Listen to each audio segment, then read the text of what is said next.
in accident-related costs, $500 billion in new and used car sales, $200 billion in auto insurance, $200 billion in energy costs.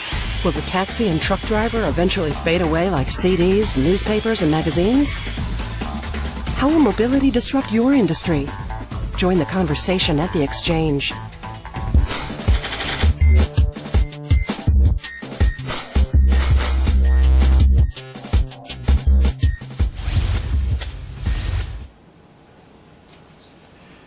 Welcome back, everybody. These are huge numbers for mobile phones and mobility in general. And what scares me is that 95% in the next few years will be connected through the internet by phones and mobile phones. So do you think mobility and mobile phones like smartphones and whatnot are phasing out traditional PCs? And is software development shifted that way also? Actually, we have a new term called phablet, which is merging between tablets and phone. Yes. And you will see so many, because by the end, all the software now, Windows and also Android or iOS, all of these are competing for the share of those devices.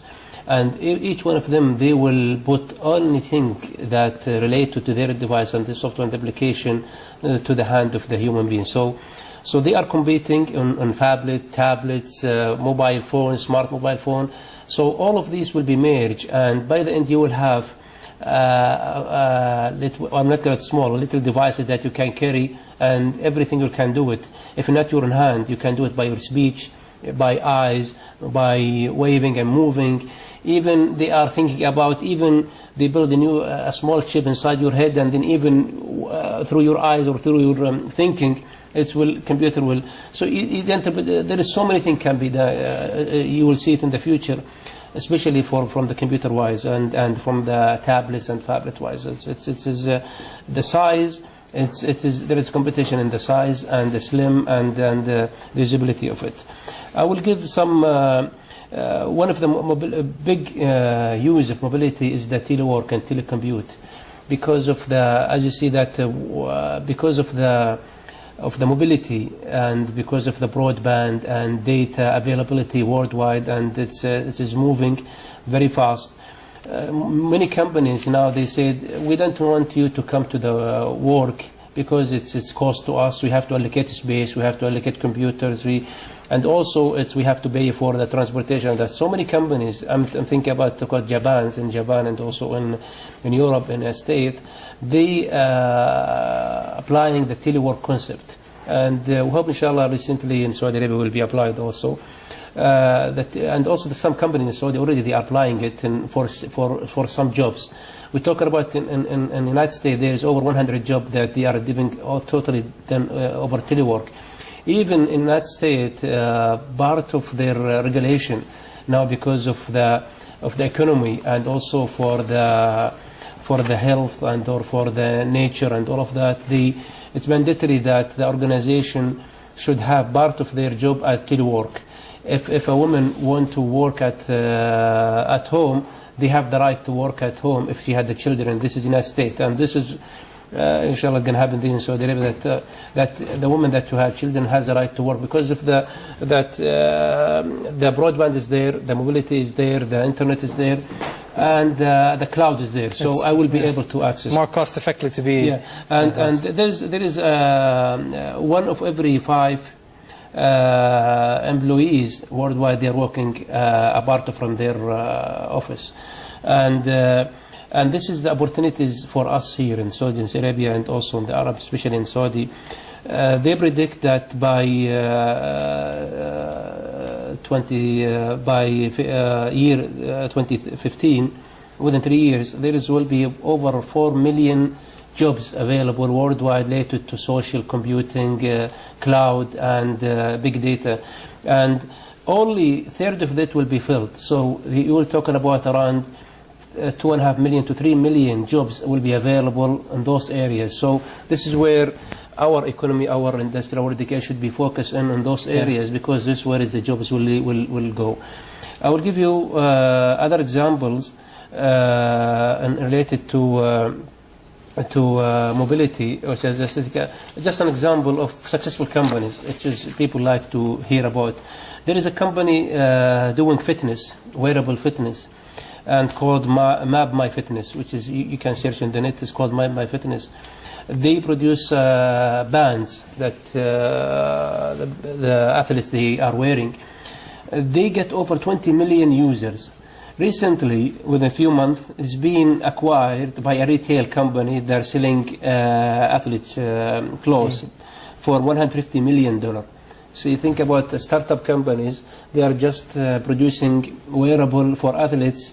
They able to get 20 million and being acquired by a company for 50 million. Sorry. There is another company which is also in a state called Uber, UBER. They build an application for taxis. You will be able to allocate taxes and how far is the taxes and all of that. And it's been started with 75 employees because they collect all the location of those taxis and collect the information of taxis. Yes.